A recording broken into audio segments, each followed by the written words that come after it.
Mirror के सामने जिगर के पास, यही कन्वर्ज मतलब मिलना बिछड़ना। माय फ्रेंड खड़ा खड़ा करो ये बेसरा में जिनको नहीं आता।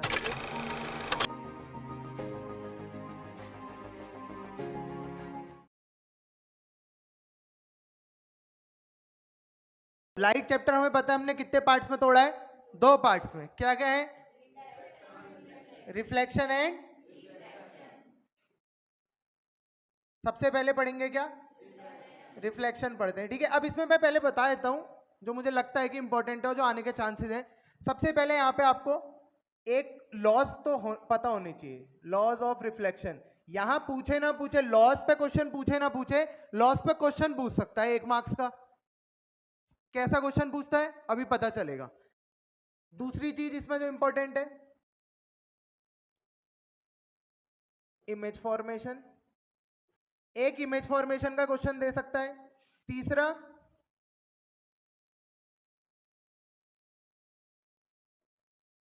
Mirror formula. चौथा यूजेस। बस ये 4 चीजें हैं जो आपको इस पर्टिकुलरली रिफ्लेक्शन में पता होनी चाहिए। पहला है लॉज ऑफ रिफ्लेक्शन, दूसरा इमेज फॉर्मेशन, तीसरा मिरर फॉर्मूला, चौथा यूजेस, पांचवा मेन तो लिखा ही नहीं, टाइप्स। ये आगे मिरर फॉर्मूला में आगे न्यूमेरिकल टाइप्स ऑफ मिरर्स, ये तो लिखा ही नहीं।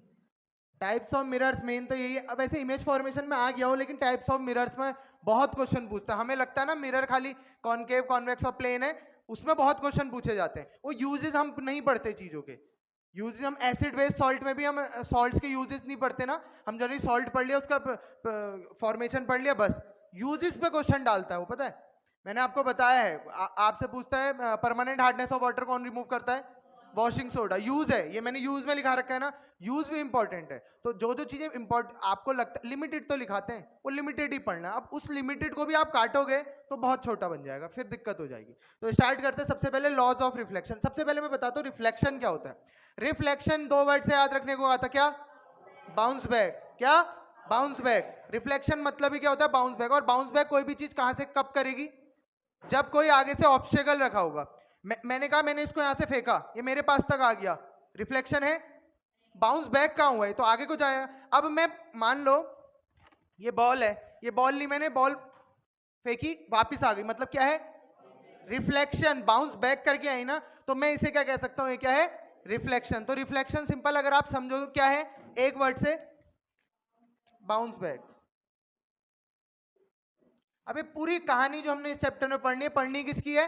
बाउंस बैक की कहानी है। बाउंस बैक मतलब लाइट एक मीडियम से जा रही है, उसी मीडियम में वापस आ रही है। मैंने बॉल यहां से फेंकी, दीवार के अंदर गई, दीवार के पार गई है, वापस वापस इधर आई, वापस इधर आई। तो जिस मीडियम से लाइट जा रही है, मीडियम मतलब ये एयर, एयर से जा रही है और एयर में ही वापस आ जा रही है, तो मैं इसे क्या कहूंगा?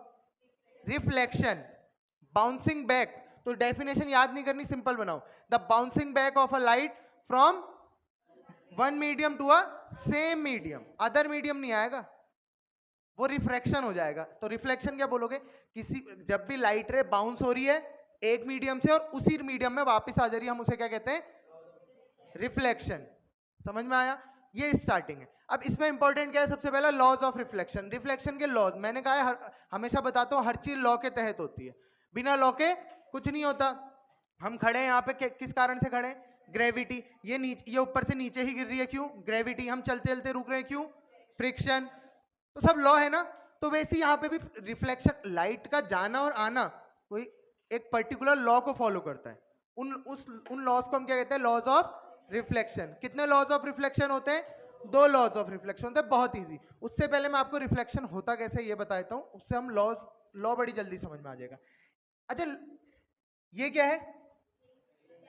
ग्लास है। ये ग्लास तब तक मिरर नहीं बनता जब तक उसमें पीछे से सिल्वर कोटिंग ना हो। ये जो छोटे छोटे ऑब्स्टेकल जैसे, मतलब ऑब्लिक जैसे बनाए, क्या रिप्रेजेंट कर रहे हैं? ये कोटिंग है। किसकी? किसकी? सिल्वर की ही कोटिंग। क्यों? Because it is the best reflector of light. Silver best reflector होता है लाइट का, इसलिए हम ग्लास के पीछे कैसी पॉलिश करते हैं? लेकिन आप लोगों को सिल्वर नहीं दिखता, क्यों? क्योंकि उस सिल्वर को बचाने के लिए भी एक पेंट बाहर से नॉर्मल वाला पेंट किया रहता है। तो ये है सिंपल। अब एक लाइट आ रही है और रिफ्लेक्ट हो जा रही है, समझ में आया? एक लाइट आई, ऑब्वियस है बाउंस बैक यही हो रहा होगा। मैंने एक जहां पे वो मिरर को स्ट्राइक करती है एक परपेंडिकुलर डाल दी। अब इसमें कहानी समझो क्या क्या होता है। ये क्या होता है, कहा मैंने? मिरर।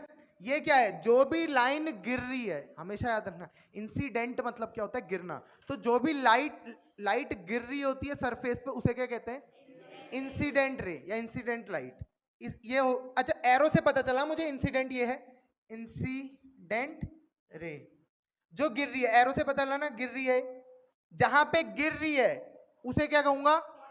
Point of incidence. जिस पॉइंट पे गिरती है इस पॉइंट को क्या कहते हैं? Point of incidence. दूसरी चीज, दो चीज आ गई। जहां अब ये यहां के बाद वापस गई, कहीं तो गई, उसे क्या कह रहे हैं? क्या हो रहा है? वो रिफ्लेक्ट हो रही है ना, वो लाइट क्या हो रही है? रिफ्लेक्ट। तो उस रे को क्या कहेंगे? Reflected ray. रिफ्लेक्टेड। बस कहानी यही है। एक एक्स्ट्रा चीज आती है, अच्छा इसे क्या कहते हैं? परपेंडिकुलर। तो कोई भी मिरर सरफेस के, जो मैंने देखो एक डॉटेड लाइन डाली यहां पे, मैंने कहा ना, और ये कहीं पे भी डाल दी मैंने, कहां पे डाली? ना ना सेंटर पे नहीं, जहां पे इंसिडेंट रे मिरर को स्ट्राइक कर रही थी। सेंटर, इसका सेंटर मान लो यहां होगा, मैंने यहां नहीं डालूंगा। जहां पे इंसिडेंट रे स्ट्राइक कर रही होगी किसको? मिरर सरफेस को, उसे क्या कहेंगे? Point of incidence. और वहां पर से अगर मैंने एक नॉर्मल ड्रॉ कर दी मिरर सरफेस के, नॉर्मल मतलब क्या होता है? परपेंडिकुलर। अगर मैंने नॉर्मल ड्रॉ कर दी तो उसे क्या कहेंगे? नॉर्मल रे। नॉर्मल मतलब पता चल गया क्या होता है? नॉर्मल मतलब ही होता है परपेंडिकुलर। परपेंडिकुलर का दूसरा नाम कह सकते हो नॉर्मल होता है। समझ में आई ये चीज? कोई डाउट? चलो अब आगे बढ़ते हैं। अब आता है दो चीजें और आती है, angle. Incident, angle of incidence और एंगल ऑफ रिफ्लेक्शन। तो बेसिक्स अगर समझे, इसमें बहुत इंपॉर्टेंट है। मैंने कहा था ना लॉज ऑफ रिफ्लेक्शन में क्वेश्चन पूछता है, तो एंगल पता होना चाहिए उसके लिए आपको। तो लॉज ऑफ रिफ्लेक्शन में क्वेश्चन क्या पूछता है वो बाद में पूछते, बताते पहले समझते कि एंगल ऑफ इंसिडेंस और एंगल ऑफ रिफ्लेक्शन क्या है। तो ऑब्वियस है एंगल ऑफ इंसिडेंस की मैं जब बात कर रहा हूं, एंगल ऑफ इंसिडेंस की मैं जब बात कर रहा हूं, तो इसमें इंसिडेंट रे का कुछ रोल रह रहा होगा, ऑब्वियस है रह रहा होगा। तो जब जो भी एंगल इंसिडेंट रे नॉर्मल के साथ बनाती है, याद रखना, जो एंगल इंसिडेंट रे नॉर्मल के साथ बनाती है उस एंगल को हम क्या कहते हैं? एंगल। ये वाला, ये देखो कंफ्यूज करने के लिए ना पेपर में आपको मिरर के साथ कहेगा, लेकिन आपको कॉन्सेप्ट पता होगा कि किसके साथ होता है? नॉर्मल रे के साथ। मिरर के साथ कभी एंगल नहीं बनाएगा, बनाएगा किसके साथ? तो जो एंगल इसके साथ बनता है उसे क्या कहते हैं? Angle of. और जो भी रिफ्लेक्टेड रे नॉर्मल के साथ बनाती है उसे क्या कहते हैं? Angle of. कोई डाउट? पक्का? एंगल ऑफ रिफ्लेक्शन क्या होता है? The angle made between incident ray and normal. Normal, जो इंसिडेंट रे गिरी और जो उस पॉइंट पे नॉर्मल थी, उनके बीच का जो एंगल है इसे क्या कहेंगे? Angle of incidence. अब नॉर्मल थी, यहां से वो जो लाइट गिरी थी वो वापस भी तो जाएगी, कहीं ना कहीं को इधर जाएगी इधर जाएगी, तो वो जितना एंगल नॉर्मल के साथ बना रही है उसको क्या कहते थे? Angle of. समझ में आया? जिसको ये वाला कॉन्सेप्ट पता है, अगर इस पोर्शन से क्वेश्चन आता है तो जेब में रख के लाओगे मार्क्स को, गारंटी। अगर ये एंगल आई और एंगल आर आ गया तो किसको नहीं आया? सबको आ गया एंगल आई एंगल आर क्या होता है। अब मैं आता हूं लॉज में, क्योंकि मेरे को लॉज बताने से पहले मुझे टर्म्स बताना जरूरी था। तो देखो दो लॉ हैं। कितने लॉ हैं? एक और दो।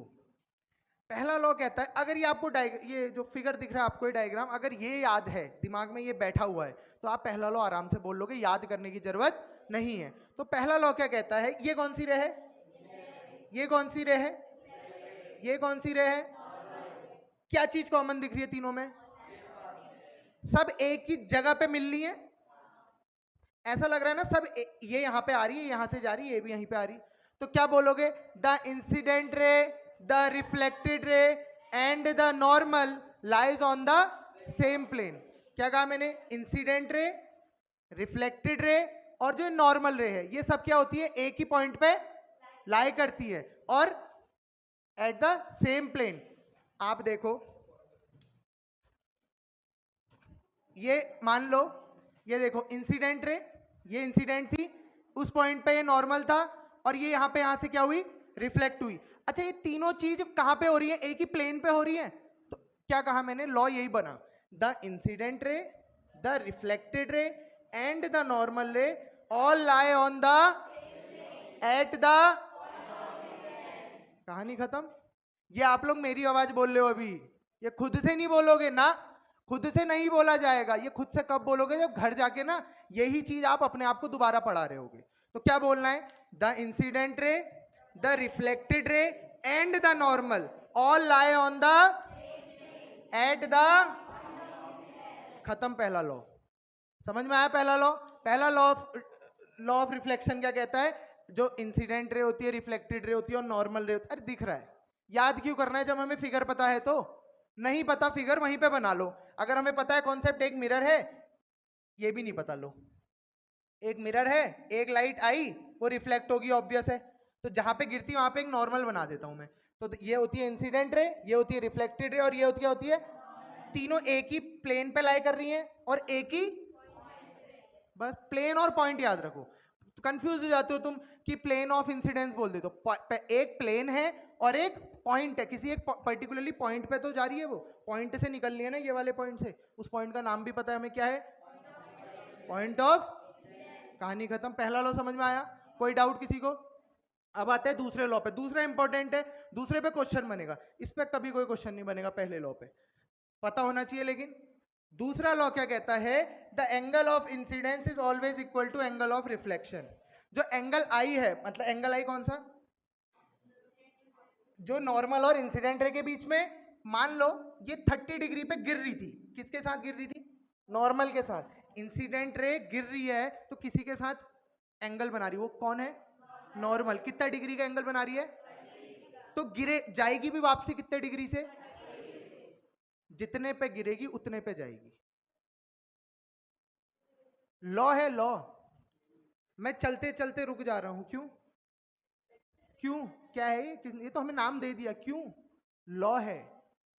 तो लॉ क्या होता है ना, निकाली गई चीजें होती है लॉ। अच्छा आपको क्या लग रहा है, जब तक किसी ने बताया नहीं होगा चलते चलते रुकते नहीं है, तब तक इंसान रुकता नहीं था, रुकता तब भी था, एक नाम दे दिया। चीजें दुनिया में पहले से हो रही होती हैं, बस हम लोग उसको नाम दे देते हैं, हम मान लेते कि हाँ प्रभु ऐसा होता है। क्या पूछा, एंगल आई इक्वल्स टू,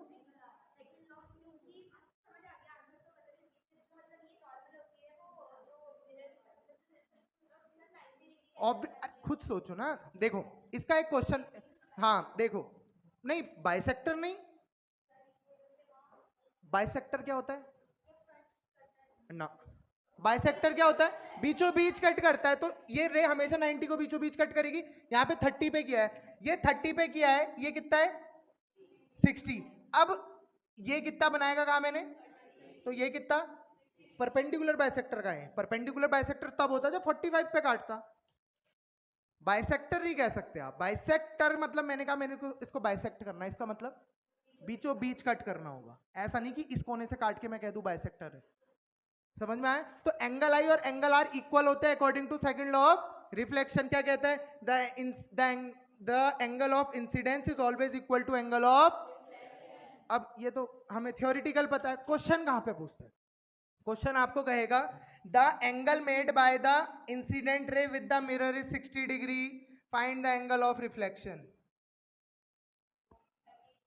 ध्यान से सुनना, क्वेश्चन क्या बोला, बच्चा बड़ा खुश हो जाता है, अरे ये तो मुझे आता है, कि the angle made by the incident ray is 60 degree, find the angle of reflection. तो according to second law of reflection angle I equal to angle R, तो एंगल आर भी कितना हो गया, नहीं। क्वेश्चन अगर ध्यान से सुना तो मैंने कहा the angle made by the incident रे विद द मिरर सरफेस बोला मैंने, लेकिन एंगल ऑफ इंसिडेंस क्या होता है, विद द, तो अच्छा अब आपको पता है ना गलती होने के चांसेस हैं, तो जब क्वेश्चन आए ना तो ओवर कॉन्फिडेंस में आके नहीं हमें आता आता नहीं, ध्यान शांत मन से सोच रहे हैं, जरूरी नहीं ना यही दे, क्या पता यही दे दे, तो फिर भी 90 से माइनस करके करे जा रहे हो।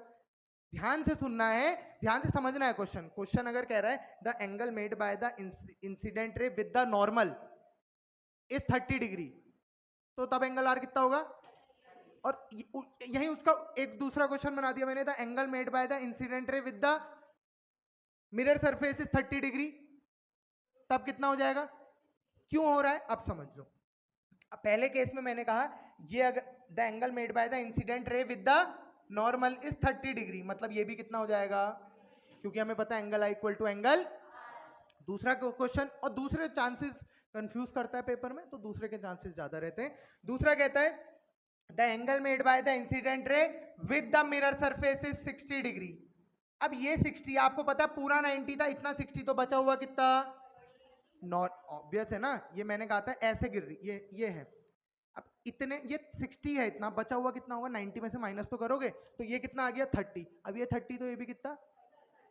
तो बेसिक कॉन्सेप्ट पता होना चाहिए कि इसके इंसिडेंट रे और नॉर्मल के बीच के एंगल को एंगल आई कहते हैं, और नॉर्मल और रिफ्लेक्टेड रे के बीच के एंगल को क्या कहते हैं? Angle R. समझ गया?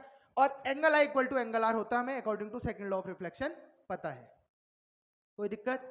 एक और क्वेश्चन जो पूछने के चांसेस हैं, अच्छा क्वेश्चन है कि अगर लाइट रे नॉर्मल के ऊपर से जा रही है तो किस पाथ पे वापस जाएगी? सेम पाथ पे। क्यों? According to second law of reflection. Question समझो, मैंने कहा, अच्छा कुछ ऐसा है, मैं अगर फिगर की हेल्प से समझाऊं आपको, ये मिरर है,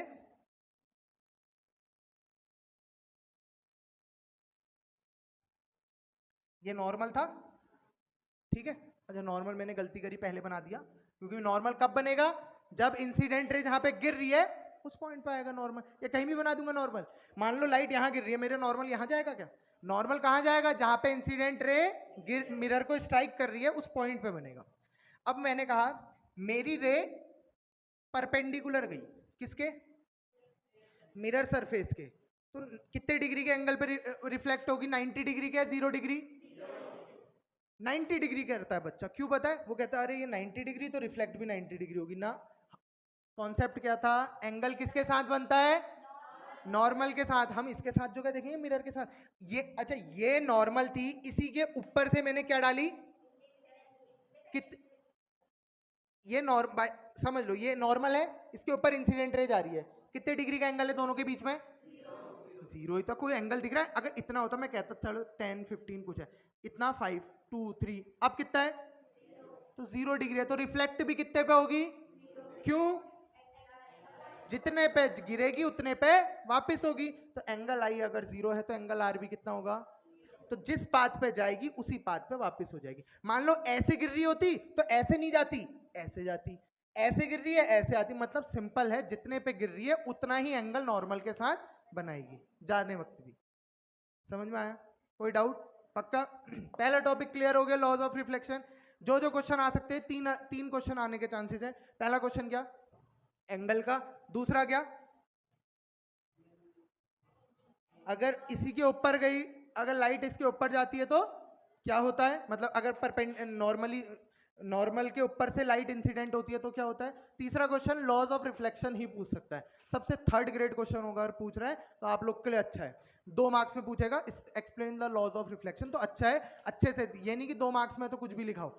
लॉ लिखा, पहला लॉ लिखा, फिगर की हेल्प से समझाया, दूसरा लॉ लिखा, या फिर पहला और दूसरा लॉ लिखा और एक फिगर बना लिया, अच्छे से उसको एक्सप्लेन करा। 2 मार्क्स बहुत, 2 मार्क्स आराम से आ जाने, इसमें कोई बड़ा चढ़ा के नहीं लिखना है, क्योंकि लॉ में जितना हमें पता है उतना ही तो लिखेंगे, लॉ जो दिया गया है। समझ में आया? कोई डाउट? तुम्हारी तो भूत आत्माएं हैं जो अंदर इमेज वहीं पे ऐसी स्थिर खड़ी है। तो यही, ये अगर फिगर याद है, दिमाग में है, तो क्या बोलेंगे? The incident ray, the reflected ray and the normal सारे। अच्छा प्लेन क्या होता है? प्लेन होता है एक्स वाई वाई जेड, मतलब जो 2 डायमेंशन को दिखा रहा है। जैसे ये एक प्लेन है, जो बोर्ड है ना ये एक प्लेन है, ये जो दीवार है ये एक प्लेन है, ये पंखा एक प्लेन नहीं है, ये एक्स वाई जेड प्लेन है। क्योंकि इसमें एक्स एक्सिस 3D जो भी चीजें मुझे दिखती हैं वो एक्स वाई जेड प्लेन में होती हैं, और जो भी 2D दिख रही हैं, मैं तुम्हें कैसे दिख रहा हूँ? 3D दिख रहा हूँ, 3D दिख रहा हूँ। ये बोर्ड कैसा दिख रहा है? 2D ही दिख रहा है, 2 ही तो डायमेंशन दिख रही है इसकी, ये एक्स एक्सिस और ये वाई एक्सिस। तो प्लेन मतलब है ये प्लेन है, इस पे इंसिडेंट हुई, इसी पे रिफ्लेक्ट हुई, इसी पे नॉर्मल भी आई, तो ये तीनों एक ही प्लेन पे लाई कर रही है। वो प्लेन क्या है? मेरा हाथ।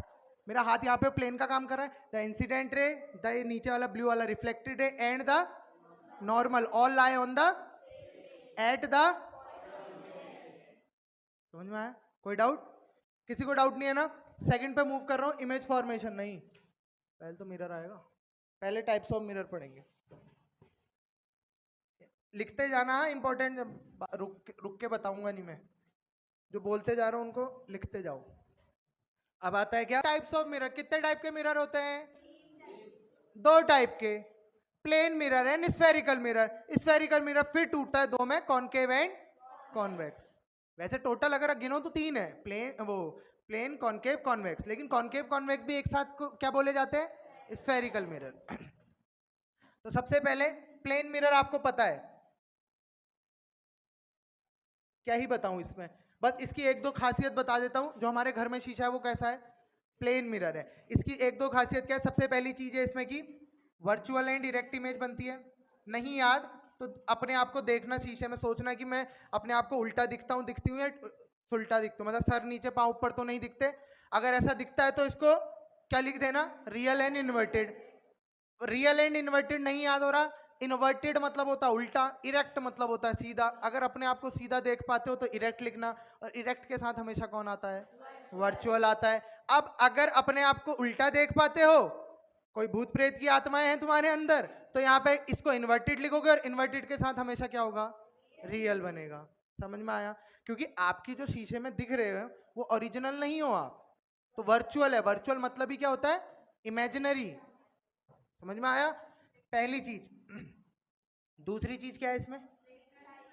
हाँ, ऑब्जेक्ट और इमेज का साइज सेम होता है। अगर आप अपने आप को छोटा बड़ा देख पा रहे हो तो वो प्लेन मिरर नहीं है सामने वाला। अगर आपने देखा अपने आप को जितने आप हो उतना ही दिख रहा है, तो आप वो सामने मिरर कौन सा है?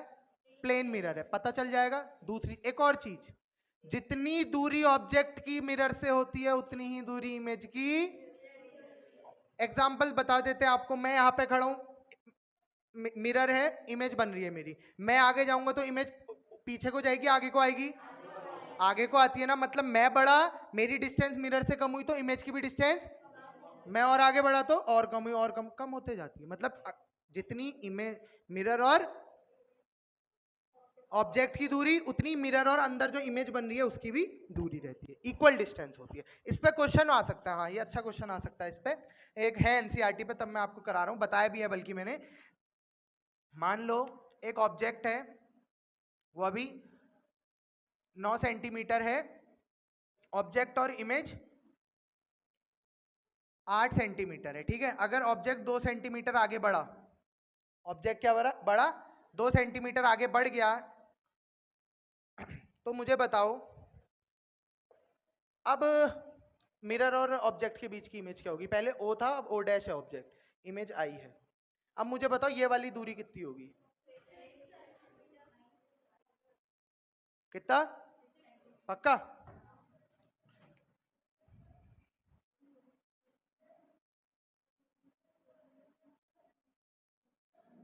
मैं अगर कहूं 2 सेंटीमीटर, कैसे बल, हद हो गई। तो पहले 8 था टोटल, 2 आगे बढ़ा तो 2 यहां से ही बढ़ा होगा, तो कितना बचा? 4। यही तो, यही तभी बेटा क्वेश्चन वही कर पाता है जिसको कॉन्सेप्ट आता है। कॉन्सेप्ट आने के बाद भी नहीं कर रहे हो तो तुमसे बड़ा बुद्धिजीवी कोई नहीं है। अब पता है तुम्हें, अभी तुम्हारे सामने तुम्ही ने खुद बोला कि ऑब्जेक्ट बढ़ाओ इमेज बढ़ेगी, ऑब्जेक्ट को भगाओ इमेज भागेगी। अब मैंने ऑब्जेक्ट को बढ़ाया, तुमने नहीं बढ़ाया इमेज को।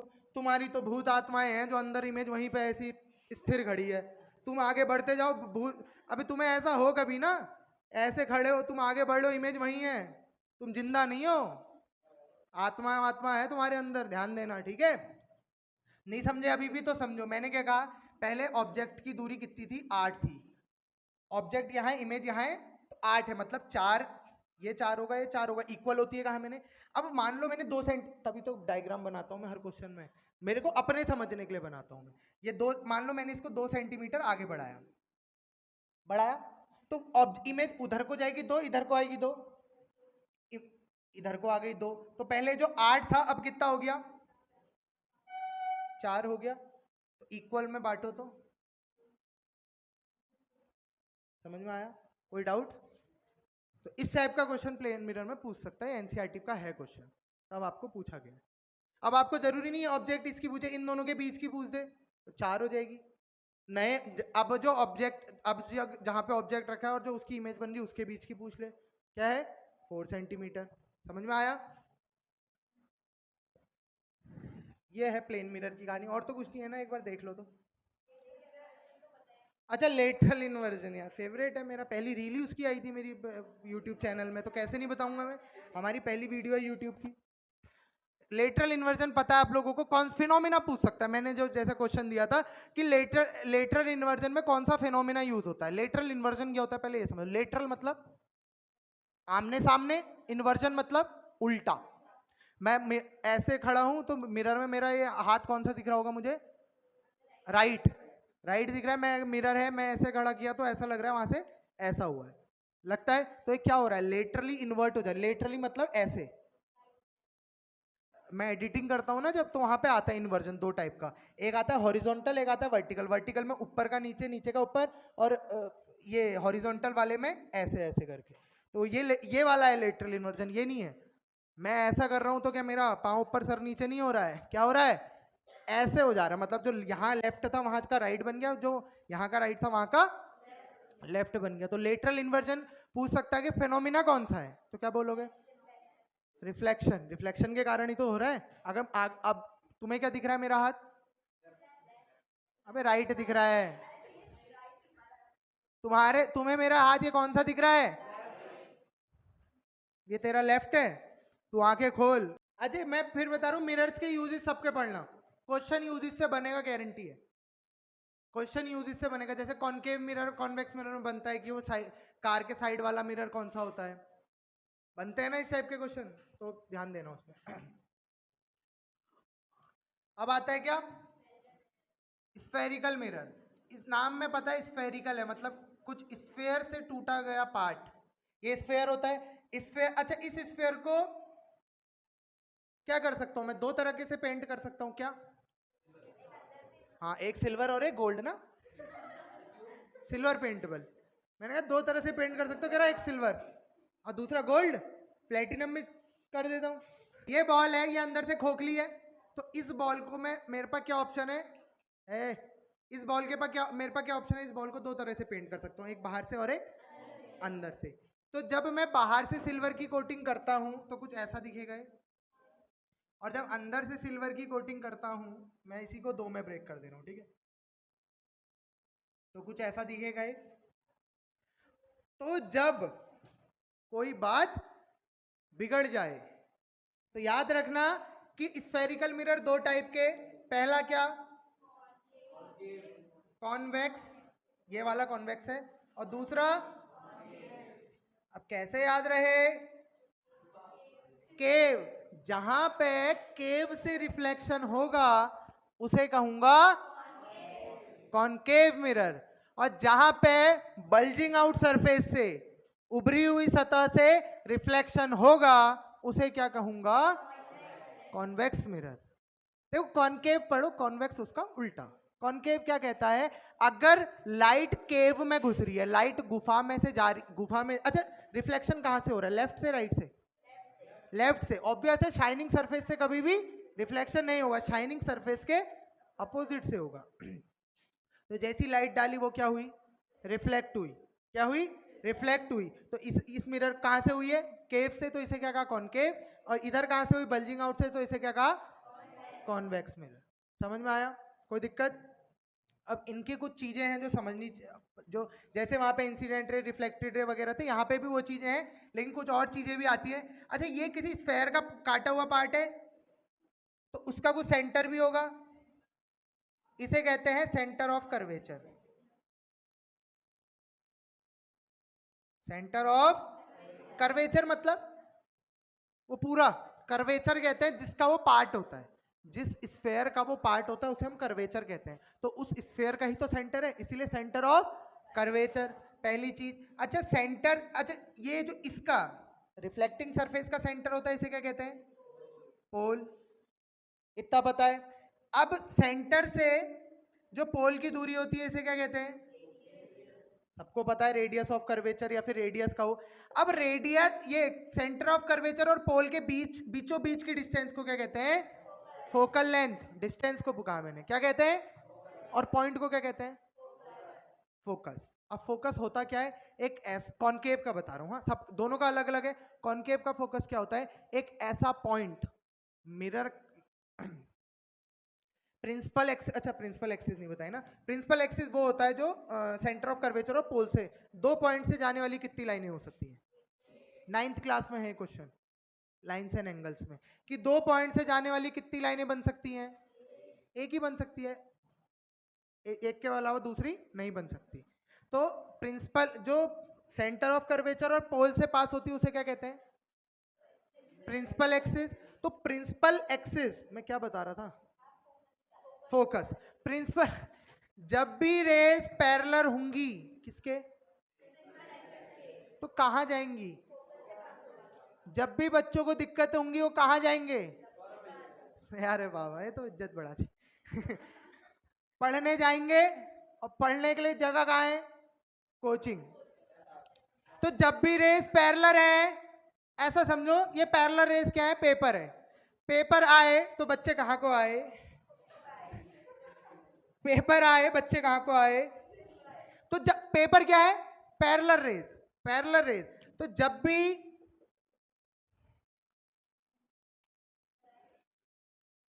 पेपर आए बच्चे एसआर को आए, लिखा है ऊपर, लिखा है यार, सब आ रहा है, सब आ रहा है बाबा। तो क्या कहा मैंने, जब भी रेस प्रिंसिपल एक्सिस के पैरेलल होंगी, कब, कौन से में, कॉनकेव में, सिंपल याद रखना पहले कॉनकेव, कॉन्वेक्स का भी कुछ ऐसा होता है लेकिन थोड़ा स्लाइड चेंज है। जब भी रेस पैरेलल होंगी किसके, प्रिंसिपल एक्सिस के, तो कहां से पास होंगी, फोकस से, या इसका उल्टा बोल लो, जब भी फोकस से पास होगी प्रिंसिपल एक्सिस के पैरेलल बन जाएगी, जब भी फोकस से पास होगी तो प्रिंसिपल एक्सिस के ऊपर बन जाएगी, नीचे बन जाएगी, बीचों बीच नहीं बनेगी, चोर गएगी, गजब बेइज्जती है, समझ में आया। तो टर्म्स क्या क्या सीखे हमने इसमें, लेंस मिरर में, सबसे पहले सेंटर ऑफ कर्वेचर, उसके बाद पोल, उसके बाद principal axis radius of curvature, उसके बाद प्रिंसिपल एक्सिस, फिर फोकस, फिर फोकल लेंथ। अच्छा फोकल लेंथ, सबसे पहली चीज मैंने शायद बताई नहीं, पहले बताई है कि सारी डिस्टेंसेस हमेशा कहां से मेजर होती हैं, पोल से। तो तभी तो इसको रेडियस कहा मैंने, पोल से सेंटर ऑफ कर्वेचर की दूरी को रेडियस, पोल से फोकस की दूरी को, तो इनके बीच एक रिलेशन होता है, F equal to R by, बड़ा कौन, फोकल लेंथ की रेडियस, रेडियस बड़ा, रेडियस बड़ा फोकल लेंथ छोटा, तो रेडियस का आधा होता है ना फोकल लेंथ, रेडियस का आधा करो तो क्या मिल जाएगा, समझ में आया।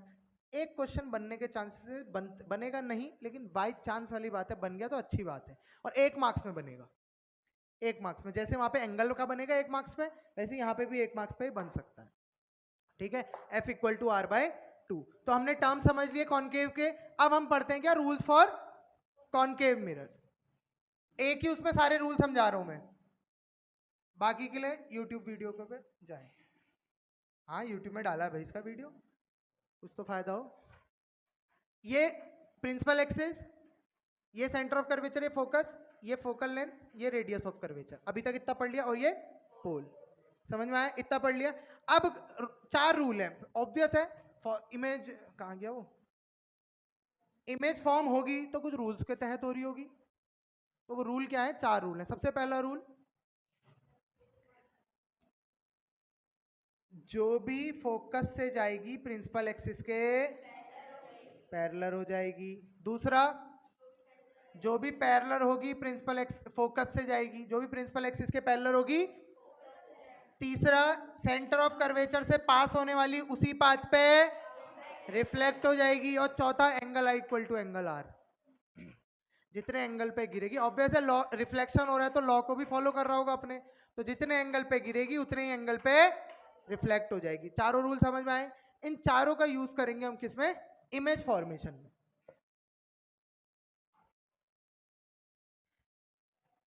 इमेज फॉर्मेशन समझो, ठीक है। ट्रिक किस किस को याद है अभी तक इमेज फॉर्मेशन की? बताई थी ना मैंने। हाथ शर्माते क्यों तुम? बड़ा खड़ा करो, ये बेशरम है जिनको नहीं पता है। एक ही करना है बेटा। अब तो दो ऐसे क्या खड़ी कर रही, मैं दो एक ही।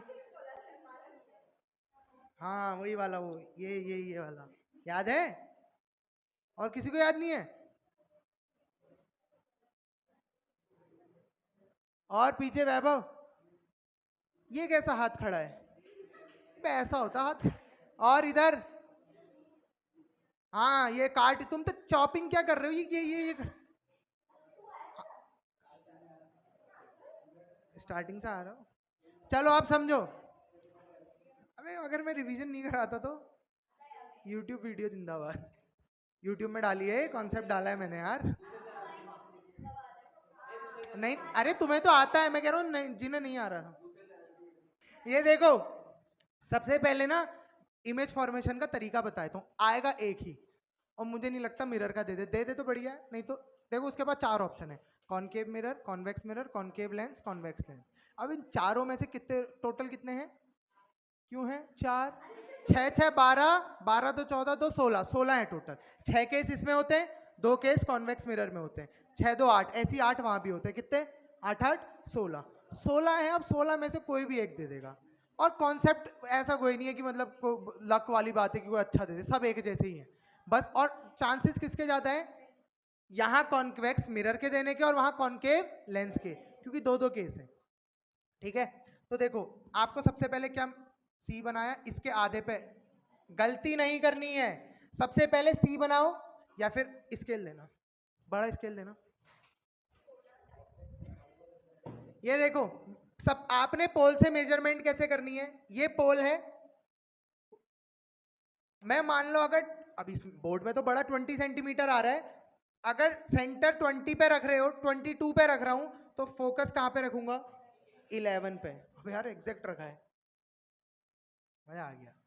ठीक है, तो जितने पे जितना फोकस से पोल की दूरी, उतना ही फोकस से कर्वेचर की दूरी अगर बनाओगे तो, और कॉन्सेप्ट अगर वो रूल दिमाग में रहेंगे, तो कभी इमेज गलत नहीं बनेगी। आपने देखा अगर पॉइंट 1 का भी गलती होता था तो आप लोग का गलत होता था। अब देखो, मैं यहाँ खड़ा हूँ, इमेज कहीं और मिलेगी। मैं नीचे आया, इमेज कहीं और। मैं यहाँ खड़ा हुआ, इमेज कहीं और। तो इमेज कैसे बदल ली है? ऑब्जेक्ट बदलने के हिसाब से। ऑब्जेक्ट बदलेगा तो इमेज भी।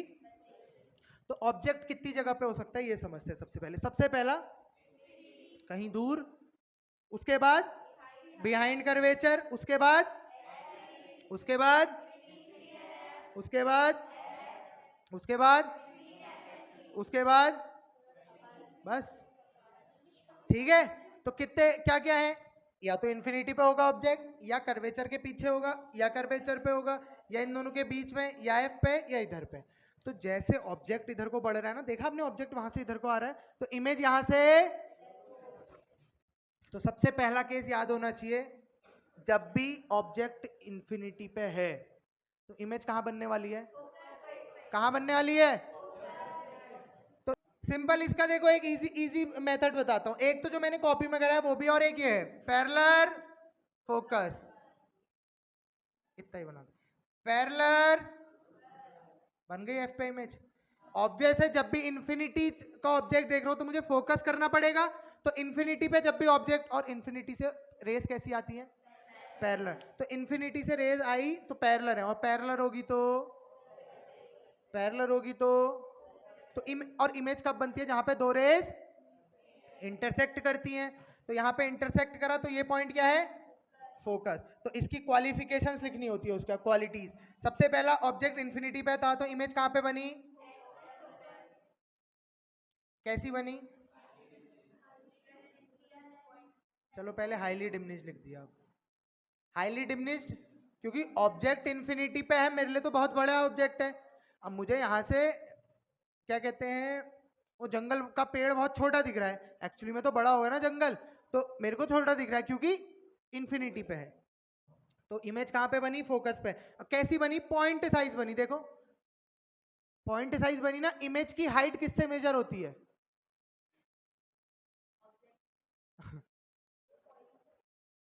प्रिंसिपल एक्सिस से। अगर ये इमेज यहां बन रही होती तो हाइट किससे मेजर करता मैं? प्रिंसिपल एक्सिस से मेजर करता हूं ना कितना नीचे को आई है करके, नहीं आया समझ। तीसरा रियल एंड, ऐसा क्यों? मिरर के सामने जिगर के पास, यही मिरर के जब भी सामने बनेगा तो रियल। हमारी इमेज जो प्लेन मिरर में बनती है वो यहां बनती है, तो मिरर में बन रहा है तो मतलब मिरर के सामने बन रहा है तो रियल, इन्वर्टेड क्योंकि ऑब्वियस है उल्टी ही बनेगी। समझ में आया ये तीन चीज। चलो दूसरा, ऑब्जेक्ट इस बार कहां आ चुका है? बिहाइंड सी। तो पहली रे तो हमेशा सेम जाने वाली है, कैसी? Parallel to. अब दूसरी कहां से जाएगी? अच्छा अब मुझे मजे की बात इसमें मुझे पता है कि आंसर क्या है। ऑब्जेक्ट को मैंने इधर को बढ़ाया एक, तो इमेज भी एक यहां से अच्छा ऐसे होता है, ऑब्जेक्ट एक स्टेप बढ़ाओगे तो इमेज भी एक स्टेप बढ़ेगी। पहले इन्फिनिटी पे था तो अब एक स्टेप बिहाइंड सी लाए तो कहां से जाएगी रे?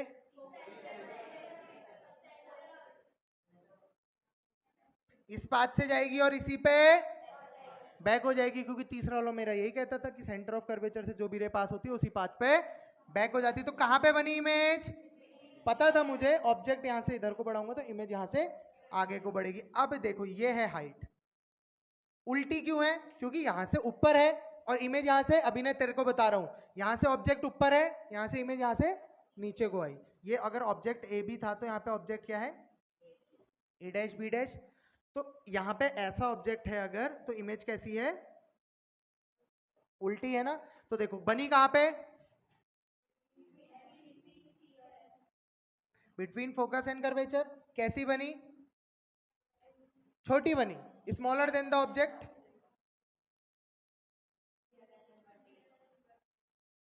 और तीसरा सेम रहने वाला है, रियल एंड।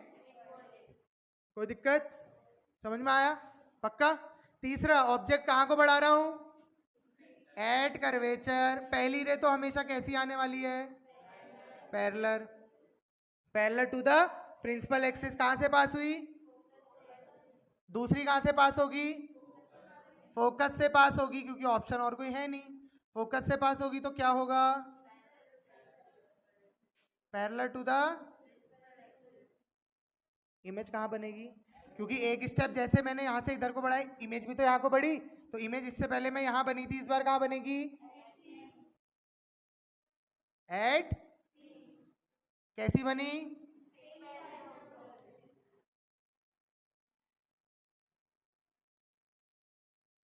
अब आती है बात क्वेश्चन की। क्वेश्चन यहां पूछता है कि मिरर में, अच्छा डायरेक्ट नहीं कहेगा आपको कि जब ऑब्जेक्ट सी पे है वहां पे इमेज फॉर्मेशन करो, कहेगा इमेज फॉर्मेशन करो कब? जहां पे मिरर का इमेज फॉर्मेशन बताओ जहां पे ऑब्जेक्ट और इमेज सेम साइज होते हैं। तो जिसको पता होगा कि सी पे कर्वेचर पे जब हम ऑब्जेक्ट रखते हैं ऑब्जेक्ट और इमेज का साइज सेम रहता है और कहीं पे नहीं रहता, और कहीं पे नहीं रहता। तो ऑब्जेक्ट जैसी सी पे था वैसी क्या हुआ? इमेज सी पे बनी और सेम साइज बनी। ऑब्जेक्ट ऐसा था तो इमेज ऐसी बनी, सेम साइज है दोनों। तो क्वेश्चन ये नहीं कहेगा आपको कि सी पे बनाओ, क्वेश्चन क्या कहेगा? हाँ मैग्निफिकेशन, वो अब बताया नहीं अभी तो फिर बताऊंगा। अभी फिलहाल ये समझो कि ऑब्जेक्ट के साइज के बराबर अगर इमेज का साइज है, ऑब्जेक्ट और इमेज सेम साइज के है, तो इमेज फॉर्मेशन करो तो ये वाला बना दोगे। समझ में आया? कोई दिक्कत?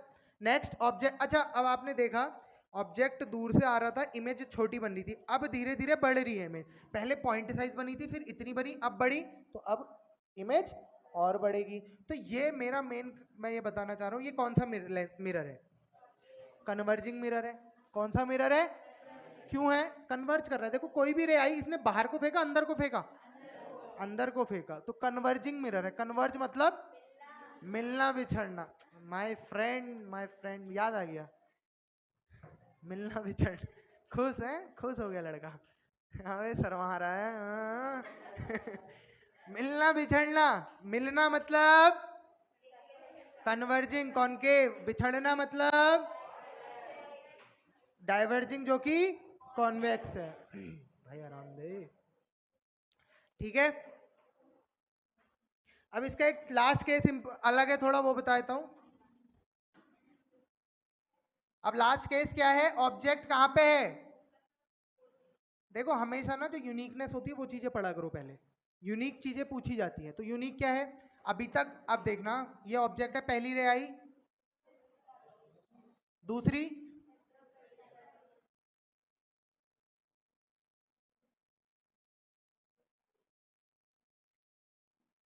ये यहां पे डाइवर्ज हो रही होंगी, ठीक है। तो ये पीछे अगर मैं एक्सटेंड करता हूं तो ये कहीं जाके मिल रही होंगी। अब देखो ये कहां पे मिल रही है, इमेज कहां पे बन रही है? Behind the mirror. तो चीजें बदल रही हैं, यूनिकनेस है इसमें। अभी तक इमेज, जो अभी तक 5 केस पढ़े मैंने, उसमें इमेज कहां बन रही थी? इस बार कहां बन रही? सबसे पहले बिहाइंड मिरर, बिहाइंड। दूसरा कैसा बन रहा है? ऑब्जेक्ट से।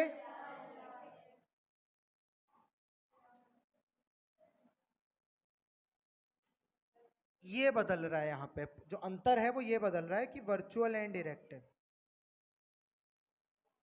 अब क्वेश्चन जो इस पे आने के 80 से 90% चांसेस हैं, वो मैंने भी आई थिंक मैंने दिया था, मुझे अच्छा लगा था वो क्वेश्चन।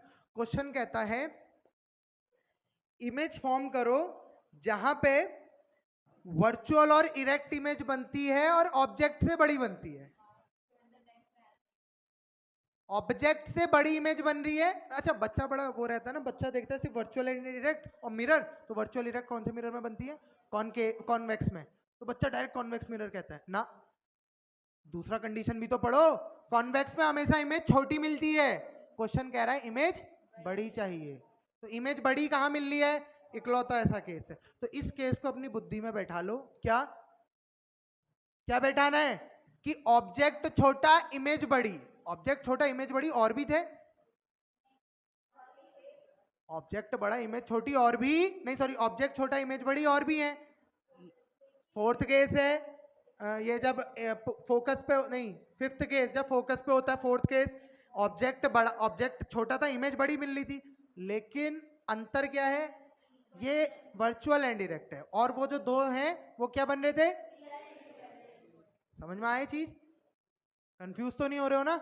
पक्का? तो यहाँ पे 6 केस खत्म। उन 6 केस में 2 से 3 क्वेश्चन मैंने बता दिए जो बन सकते हैं। चलो, अब ये कॉनकेव समझ में आ गया। अब आई कॉन्वेक्स की बारी। कॉन्वेक्स अपोजिट है इसका कुछ सेंस में। ये कौन सा मिरर है? कैसे पता चला? इसका सेंटर कहाँ होगा? यहाँ पे होगा। फोकस कहाँ होगा? ये होगा। लेकिन ऑब्जेक्ट तो ऑब्वियस है, रेज यहाँ से आ रही होंगी। तो पहली रे आई प्रिंसिपल एक्सिस के पैरेलल, तो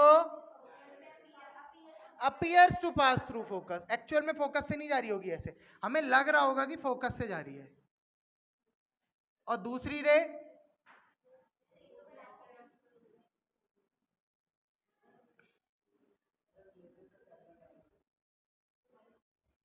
ये हुआ। तो देखो, जब भी कहीं भी मिरर में, लेंस में, जहां भी ऑब्जेक्ट इंफिनिटी पे होगा, इमेज कहां बनने वाली है? फोकस पे। चाहे concave mirror, convex mirror, concave lens, convex lens, चारों के चार केस में। और जब ऑब्जेक्ट फोकस पे होगा, इमेज कहां बनने वाली है? कर्व चुका रहा है, ये समझ लेना। ये समझ में आया? इमेज कैसी बनी है? सबसे पहले एट, दूसरी कैसी बनी है? हाईली डिमिनिश्ड, या पॉइंट साइज कहो या हाईली डिमिनिश्ड कहो। और कहा रियल वर्चुअल एंड, कहानी खत्म। दूसरा केस है, दूसरा केस क्या होगा?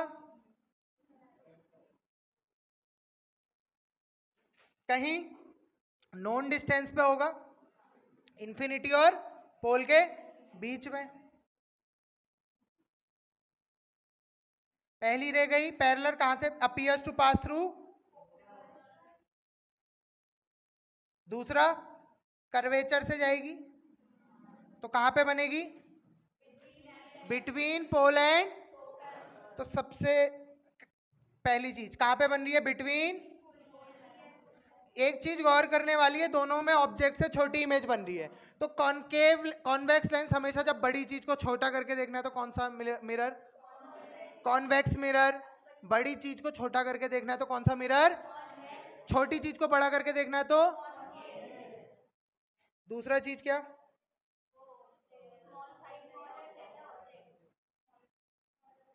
स्मॉलर देन द ऑब्जेक्ट, तीसरा